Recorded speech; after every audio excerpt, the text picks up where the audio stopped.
The champs is here. Yo, we out here on the track when the dreamers run. Each step a testament, yeah, we get it done. Crushing all the hurdles, breaking through the pain. The Texas sun shines bright as we train in the lane. Push it to the limit, never look back. Texas Track Dad, we run the show. Talking fast times, how the athletes grow. In the podcast groove, we bring the heat. From the field to the mic, can't accept defeat.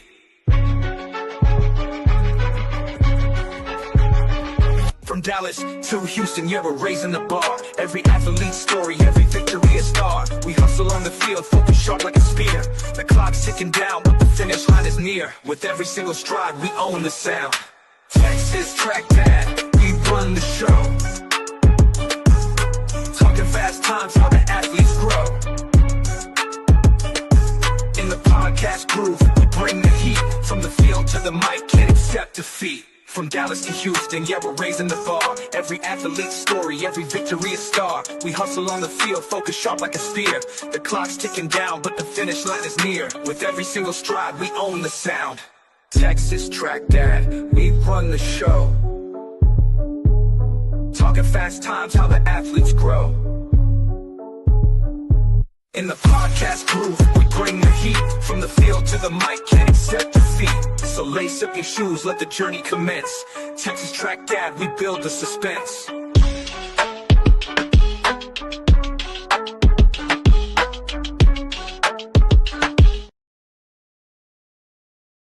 Yo, what is up, guys? What's up? Y'all pouring up in here. We are at a little bit over 20 right now, steady rising. I got IG popping over here as well. Guys, if y'all got questions on IG, just drop in the comments over there. And guys, if y'all on YouTube, Facebook, LinkedIn, X and all that good stuff, if you see a comment section, you should see it somewhere on the stream. Go ahead and drop it. So we dropping live questions also. They should be popping up on the screen as well. So I know why you're here. Before we get into it, I always got to give a shout out to my guy over there at Trackborn, guys, because that's my guy. If you need any track and field equipment, shout out my guys over there at Trackborn. Y'all know where to find them. Trackborn.com. So we got another hot show today. We got Coach Welly on here. Oh man, this is gonna be a good one, man. This is gonna be another good show. So make sure y'all get y'all notepad out. Get ready to take some notes and all that good stuff. So let me bring him on now. What's up, Coach? How you doing? I'm good. How you doing, sir? I'm doing good. Hey, hey, I see Coach popped up, guys. I said, hey, Coach, what you doing? You over there putting in work before the show? What's really happening, man? What's really happening? Let me do a quick little bio on Coach, and I'll let him get a little bit more into it. So Coach has 20 years experience coaching youth, high school, and college development in hurdles and sprints. He also has a online program available. He also has 2 bands, which is a product created by him and one of his counterparts there. Also, Coach, if you can hit a little bit on IMB and what that is to you, and also the 2 bands. So I'm going to pass it over to Coach, let him do a little introduction, and we'll hop into the questions after that. Yeah, so my name is Michael Wellington. I go by Coach Welly. That's what other kids call me. I'm originally from California. I just moved to Texas in 2020. I am a coach at Princeton High School, and I've been that since 2021. It's going pretty well. As Coach was saying, I am an IMBC coach. What that is an International Move Better coach. It's with 2 bands, which is the company that me and my partner, Coach Steve Stokes, created. Some bands behind me that you can see. We use them a lot to develop athletes' sprint speed, to develop their sprint technique, to keep their arms in when they're hurdling. It's for core work, for strengthening. You can do anything with it. And IMBC just pretty much solidifies you as a coach who's sufficient enough to use the bands. I've been coaching sprints and hurdles since 2004, fresh out of college. And yeah, I've been doing it ever since. Okay. And I'll drop the link for that 2 bands for the 2/8 bands. Also, if y'all look in the description, I already put Coach IG in there, so y'all can click that link. It'll take you to his IG, and it has everything you need in that profile as well. But I will drop that 2 bands info as well. Let's go ahead and hop into these questions, Coach. Before we do, I always got to ask this, especially when I bring is hurdles your specialty, or sprints, or is it both kind of? So I'm a sprints coach, but hurdles are like, that's my thing. That's what I'm most passionate about. Obviously, because I ran hurdles in college, and once I realized that I wanted to coach, I just really took all the information that I learned and put myself into it, and now I do it. Yeah. So for a hurdler, let me ask you this, Coach, before we jump into these questions. Yes, sir. And I go off grid all the time. I know we have questions, but I'll be thinking of stuff once we come on here. But so do you have to be a sprinter first to be a hurdler, a good hurdler, or do you need to be a hurdler first, which you can transition into a sprinter? You need to be able to sprint first. So if you have bad sprint mechanics, trying to teach someone who can't already run how to hurdle could be a very deadly situation. Gotcha. Yeah. Yes, sir. Yeah. So Coach, I guess I won't never be a hurdler because I'm slow, man. I'm sprint it out. Just want to throw that in there. So here we go, Coach. What's your approach to developing a young sprinter from the ground up? So I actually believe that when you're dealing with a young sprinter or sprinters in general, you have to make sure that you first work on their sprint mechanics. Because there's a lot of kids who, they may be naturally powerful, but they don't know how to run. So the foundation has to be sprint mechanics. Teaching them that first will kind of build on everything else after that. So teaching them how to swing their arms correctly, teaching them how to step over their knee when they're sprinting. Then from there, you go into acceleration, teaching them how to accelerate properly. Then from there, you go into max velocity. So it's kind of it's a tier that you have to take, especially when they're young, and that'll develop them into what they're supposed to be. Okay. Yes, sir. So if you so what ages do you coach? What's your age group? So the youngest kid I coach right now are 12. 12. Okay. Yes. Okay. So if a 12-year-old walked up to you and say, "Hey, coach, I want to be a hurdler," the first thing you're gonna evaluate is this kid a sprinter, first of all. Yes. And not waste your time. Okay. All right, nice. From there, if they look like they could run a little bit, then the next thing I'll do is I'll just set up a hurdle as low as I possibly can, and just have them run over it before I do any coaching. And what I'm looking for to see if they're fearless, and if they're fearless, then everything else will go from there. Nice. Yes. I guess that's a good point there, because they're gonna fall, especially when they starting out. I mean, it's a fact. It's going to happen. So do you also look at how's this kid go react after this fall? If they go just give up, or they be like, nah, let me do that again type deal. Yes. All that plays a part. Gotcha. Yeah. So how does your training philosophy for hurdlers differ from that of sprinters? It only differs slightly. So like I said, with the sprinter, you want to make sure that you're working on sprint mechanics. So when you're dealing with a sprinter who's a hurdler, you want to kind of incorporate their sprint mechanics and their hurdle foundation simultaneously. So when we're dealing with a kid that's fairly new, I'll teach them how to run, but I'll also give them that hurdle foundation and just kind of build from there. Okay. Yes, sir. Okay. Let's see. At what age do you feel athletes should begin hurdle specific training? and why? So is that why you picked that age group 12 or? Yes, because I believe hurdles start at 11. That's the first year they can actually hurdle. Okay. But around 12, they start to really grow into their body, so to speak, because you'll have, the baby giraffes that are barely still trying to learn how to use their body. Yeah. So I think 12 is an ideal age to really start teaching them and instill those things in them to help the foundation as they get older. Now, have you ever, so a kid come to you, this is one of the questions in here somewhere. They say they want to be a hurdler or whatnot. So they doing well, but as they get older, have you ever seen a situation like this kid might just be better as a flat out sprinter, if that even is a thing? Or do you like, now sprints is a part of hurdles, so I'm keeping them in the hurdles?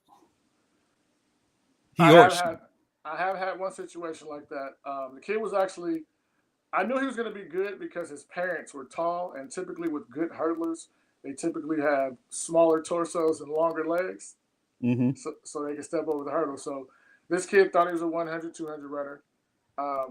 He was decent, but the district that we were in at the time, the kids were just too fast.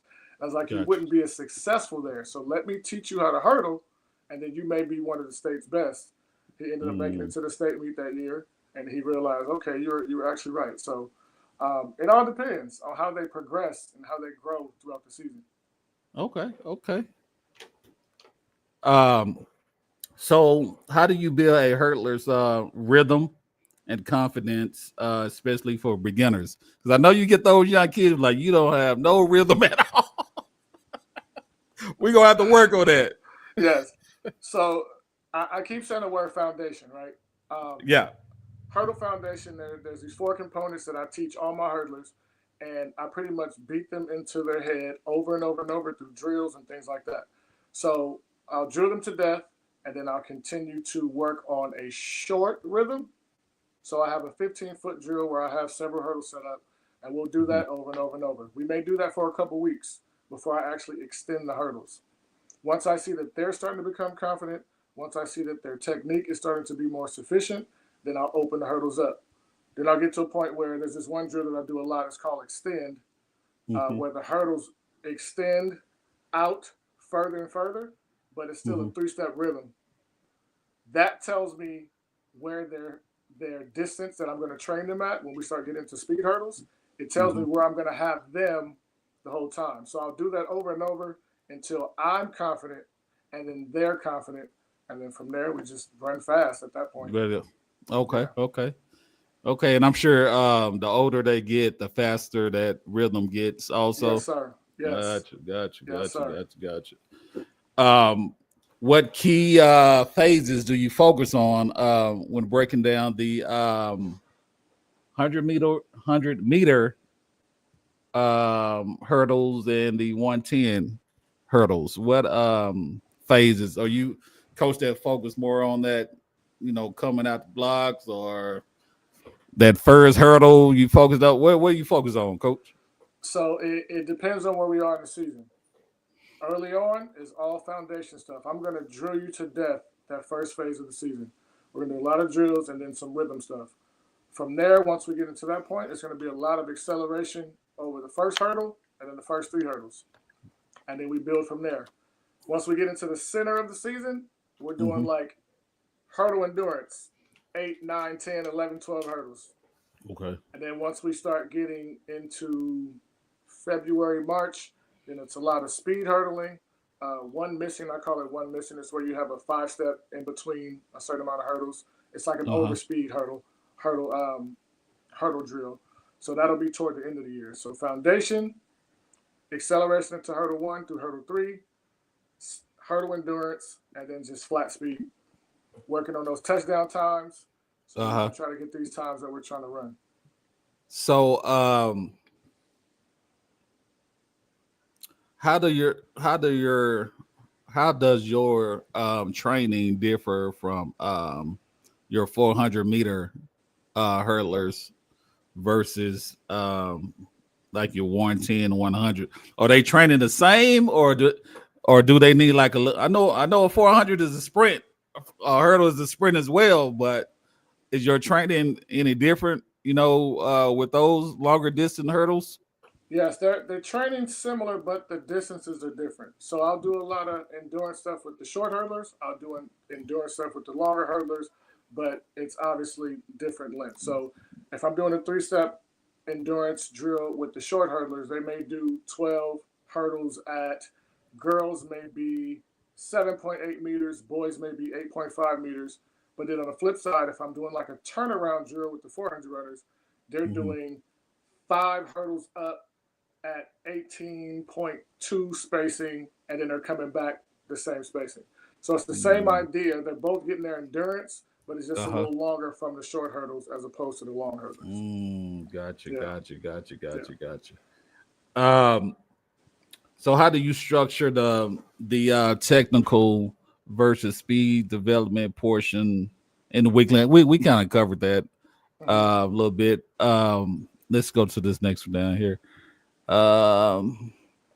Here's go. What traits or habits? You kind of hit on this a little bit too. Help you determine if an athlete is better suited for the sprints or hurdles. I think you kind of hit on that earlier. Yes. All depends on where they end up. How they develop. Yeah.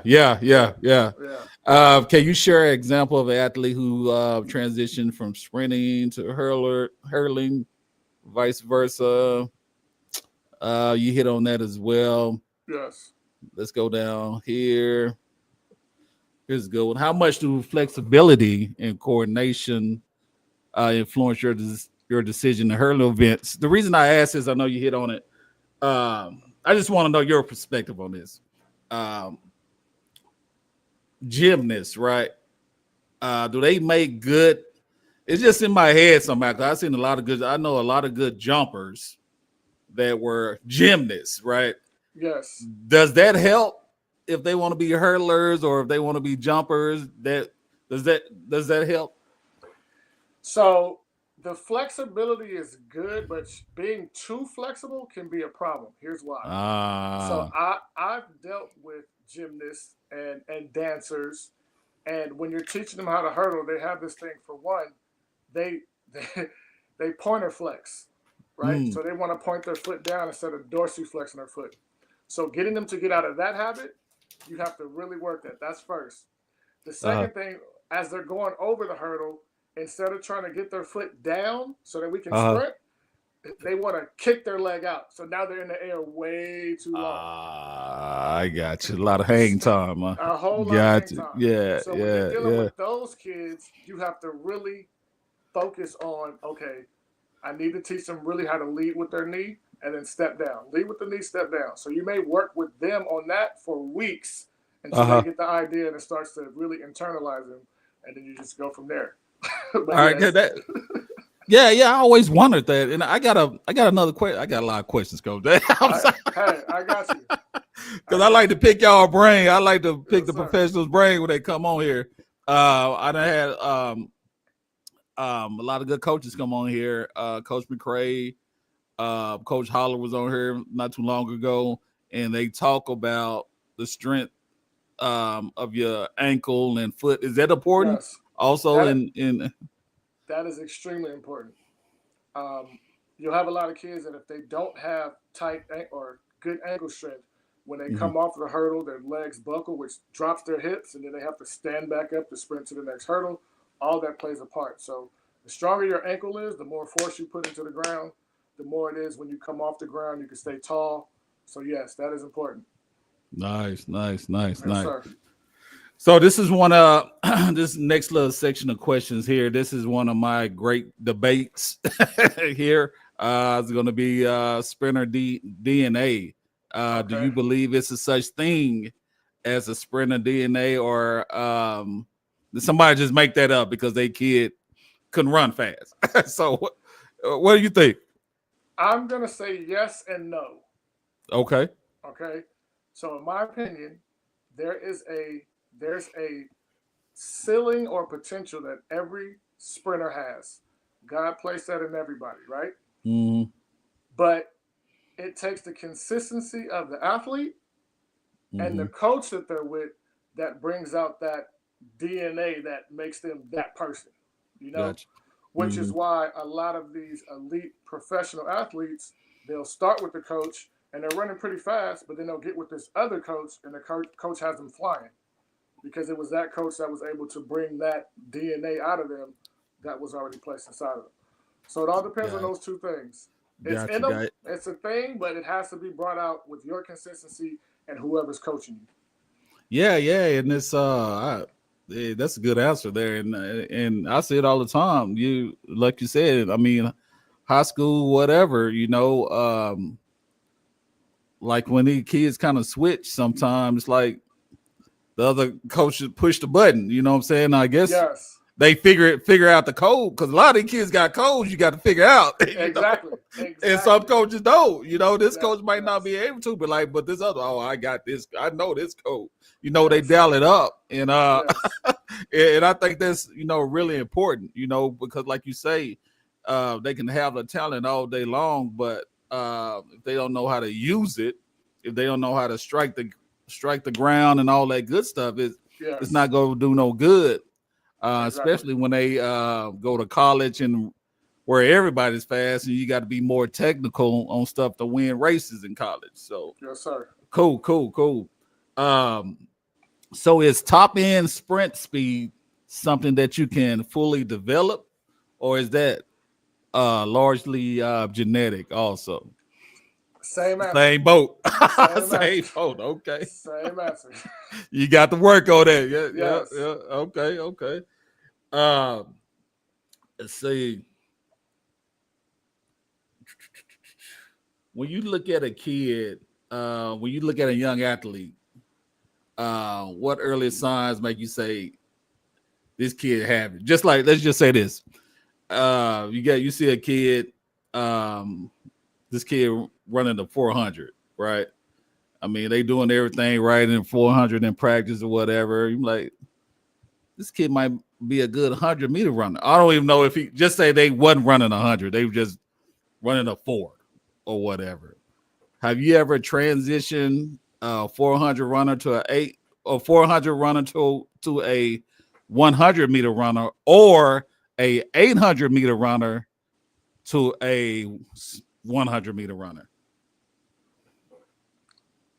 I personally have never went 8-1. I haven't done that yet. But there was a kid that I had in 2013. Mm-hmm. He came into high school. I think he was like a 52-second eighth grader Uh-huh. um, out in Los Angeles. And I was like, nah, you're not running 100. I mean, you're not Yeah. running the 4. Yeah. So the first year, I actually didn't get to coach him because I was strictly a hurdle coach at my last school. So Okay. when they made me the head coach and I was now over the sprints and the hurdles, I said, yeah, you're gonna come run the 100. He ended up running 10:39 and 21:2. End up going to USC. So yeah, I've had the 4-1, but I've never had Yeah. the 8-1. Yeah. I have seen one athlete, Micaiah Parker. She ran the 8 in high school. She was transition over to a sprinter, which she went really well. She did really well her freshman year. School she went to, I think she ended up winning the championship in a conference and all the other stuff. So yeah, that was the first. That's the only one I know of too. So I'm just asked to say, have you ever done that before? Never. Yeah. Okay. Do you think mindsets play a big role in sprint success and physical traits? Mindset is the biggest part. Like that, you can be physically fit, you can be ready to run, but when you get to that meet, if your mindset isn't where it needs to be, anything can happen on a given day. Yeah. So your mindset is probably the most important. They say that sports is 90% mental. So if your mental's not there all the way, then you may not perform when it's time to perform. You're exactly right. Yeah. What can an athlete do to help with some of that stress at those big meets? What do you tell your athletes, or what do you recommend? So at the school that I'm at now, on Fridays we have like a focus Friday.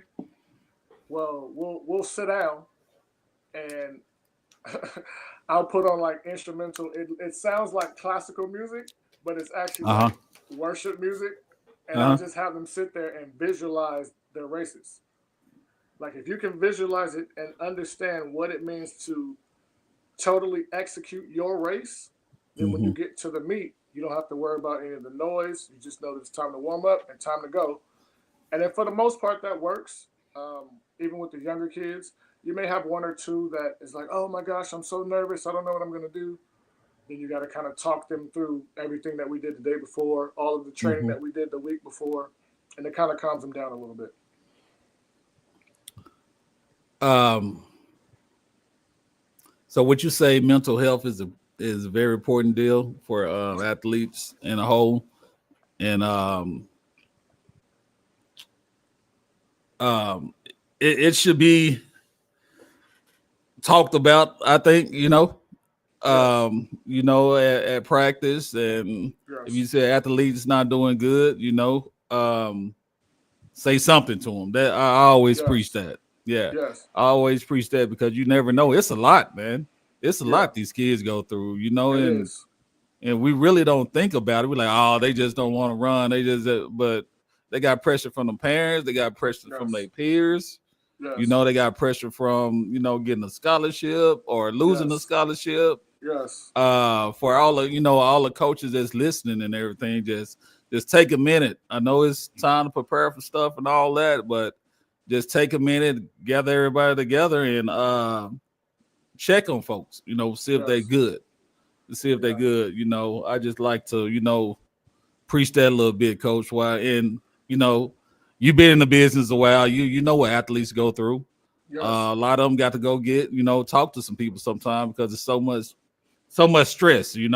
So I'm gonna get off my soapbox about that, but I'm big That's on okay. I'm big That's on mental okay. health stuff. Yeah. So this is the final section here. How do you keep sprinters and hurdlers motivated during the grind of the season? Just like coming up to state, or they already been indoor, come on in the outdoor. How do you keep them motivated, Coach? Again, I try to have those days where, we're not thinking about practice, we're not thinking about even moving, just kind of focusing on and recalibrating everything for the upcoming week. So you'll be able to see, like you were just talking with the mental health stuff. I've been in this long enough, and I'm kind of emotionally intelligent when it comes to my athletes. I know when something's wrong with them. Yeah, Every yeah, every last one of them, I can tell when yeah. something's wrong, and if I have to stop practice to talk to this kid, or again have a practice where we're just talking, then I do that because I understand that they need that. Because like you said, you don't know what's going on at home, you don't know what's going on with them mentally, you don't know what's going on with them at school. Um, Hmm. and then they come to practice and they kind of feel safe, so you can see everything just about to explode. So Yeah, just having yeah. those moments where you talk to the team, you talk to them individually, and just hope that that carries them to when it's time to perform, that they kind of let all that go and get down to business. Cool. Yeah, yeah, for Yeah. sure, for sure. Um, what are some common mistakes you see in high school coach? What are some common mistakes you see high school coaches make in sprint and hurdle training? I Well, let me put a disclaimer down here real quick. You don't have to answer it if you don't want to, Coach, but no, maybe making mistakes. I'm saying, I will say this. I'm gonna say this because young in my career, I did the same thing. Um, when a when a kid, for example, you have a kid that's running pretty fast in the four, and they end up breaking down at the end of the race, and you say, "Oh, I need to give them more volume." No, it's not that. Their speed endurance is lacking, so you need to find a way to work on that. So I had a girl one year. She was running. She ran 56 flat in our regional meet, and the girl that caught her, I mean, she was winning the race the whole time, and the girl caught her like the last 40 meters. I mean, walked her down and caught her right at the line. So the first thing I thought after the race, I was like, man, I need to give her some more 500s. Now, that was young me. And I see a lot of coaches doing that now. Like, I have to put more volume. No, you don't have to put more volume. Her speed endurance needs to get better. So you need to figure out a way to do that so that she doesn't break down at the end of her race. So things like that. Another thing is, and this is, oh my God. When coaches just place kids in the hurdle races just because they're trying to get points, and the kids are just jumping everywhere and taking 15 steps in between the hurdle and jump like that, I see it and I'm like, oh my gosh. So those two things are probably the biggest things that I see. Yeah. Hey, middle school is the worst with that. I'm like, oh. No, hey, those falls in middle school is just like, I'm like, some of the kids will fall like 3 or 4 hurdles and keep getting up, like just walk off. Just walk off so you don't hurt yourself. That's good. I don't get that part at all, but I guess they try to get points. You know, I don't know. Yes.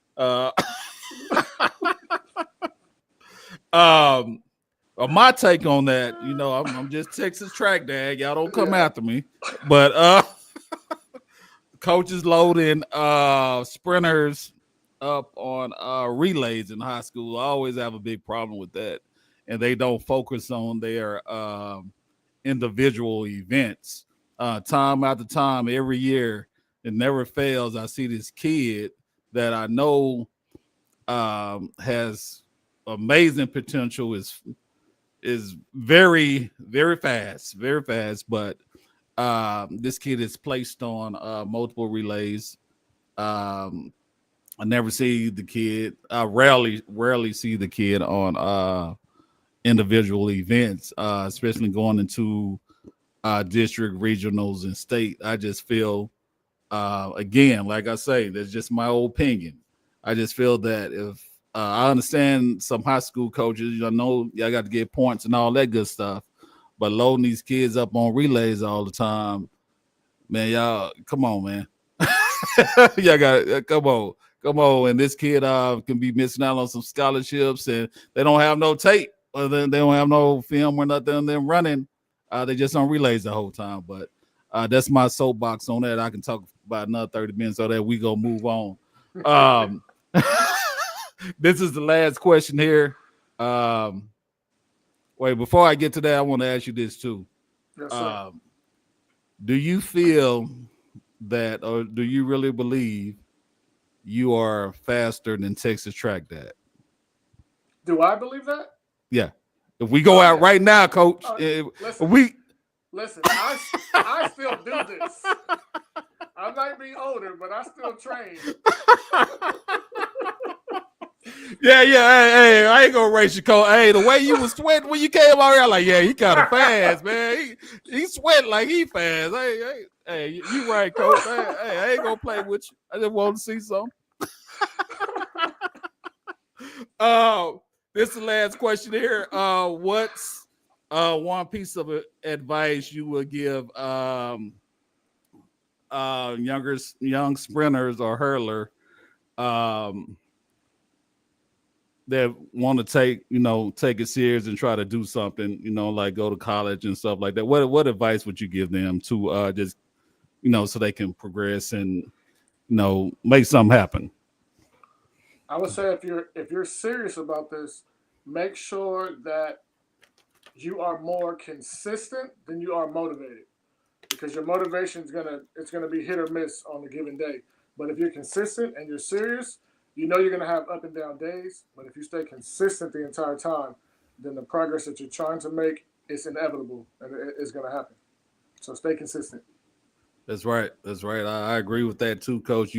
Hey guys, y'all gotta want it. If y'all want to do something, if y'all want to get a partial scholarship, full scholarship, whatever, you gonna have to put in the work. You got to put in the work. You got to be dedicated to what you want to do. But Coach, can you give out your social media handles for people who want to find you? Yes, sir. For Instagram, I'm at Coach Welly 3. So Coach Welly 3. Same thing on YouTube. Same thing on TikTok. And then on Facebook, if you're on Facebook, I'm just Michael Wellington, Micheal Wellington. And do you have a website for the bands? Those Yes, sir. bands? Yes. TWO8.shop. Or you can find us on Amazon, 28 Bands, TWO8 BANDS. All right. Let me see if I can pull it up here. Yes, sir. Give me 1 second. Let's see something real quick.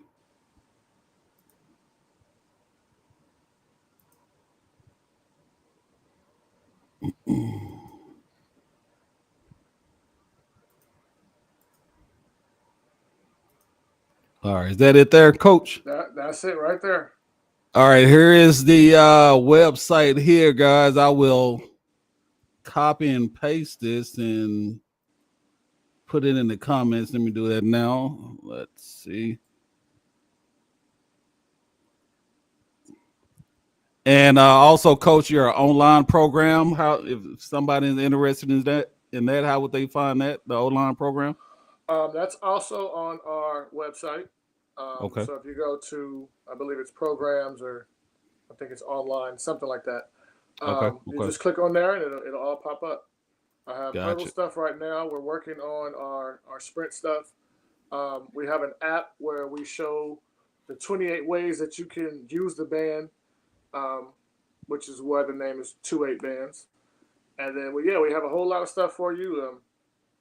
A lot of the movement has come because I do a lot of stuff with my hurdlers with the bands, like keeping their arms in. It helps them keep their arms in. It helps work on their glute activation and all those things. So, go check it out. Good deal. Good deal.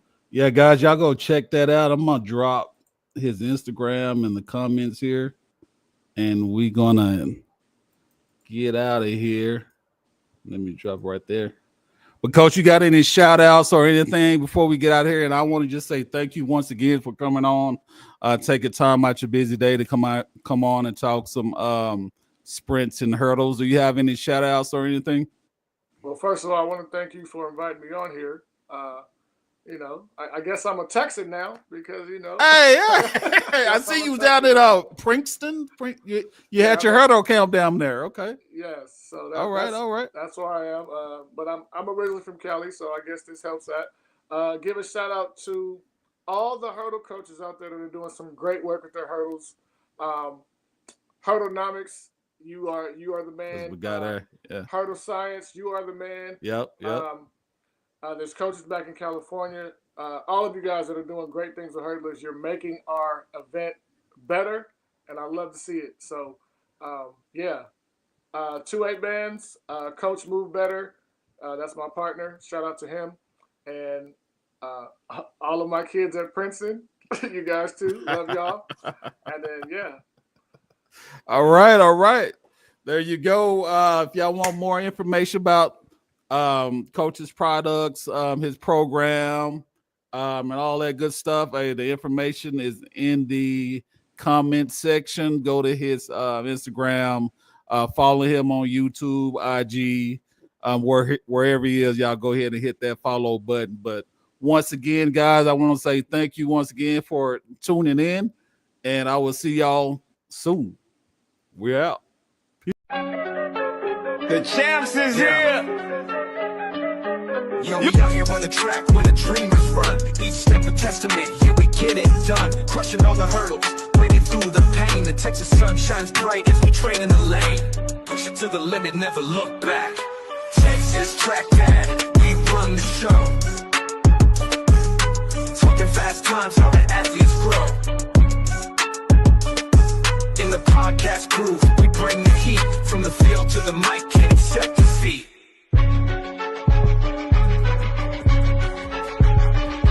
Dallas to Houston, yeah, we're raising the bar. Every athlete's story, every victory a star. We hustle on the field, focus sharp like a spear. The clock's ticking down, but the finish line is near. With every single stride, we own the sound. Texas Track Dad, we run the show. Talking fast times, how the athletes grow. In the podcast groove, we bring the heat. From the field to the mic, can't accept defeat. From Dallas to Houston, yeah, we're raising the bar. Every athlete's story, every victory a star. We hustle on the field, focus sharp like a spear. The clock's ticking down, but the finish line is near. With every single stride, we own the sound. Texas Track Dad, we run the show. Talking fast times, how the athletes grow. In the podcast groove, we bring the heat. From the field to the mic, can't accept defeat. So lace up your shoes, let the journey commence. Texas Track Dad, we build the suspense.